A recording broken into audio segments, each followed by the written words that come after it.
Hey guys, welcome back to Crazy Headers. Today when I turned my Windows computer on, I could not find any of my desktop icons. All are disappeared. They are usually on the left side of this display, but I do not see any icon. So what just happened? I really don't know, but all I can tell you is I know how to bring them back.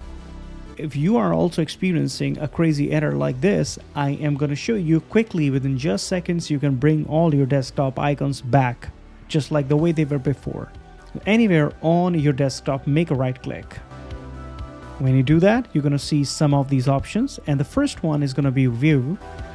Hover the mouse on View, and then in the second menu, go ahead and click on Show Desktop Icons, which is the last option.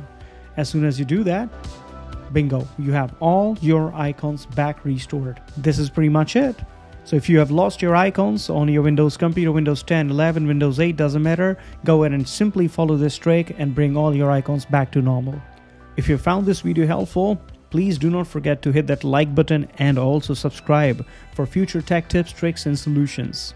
Until next time, you take care of yourself, and I'll see you in the next one.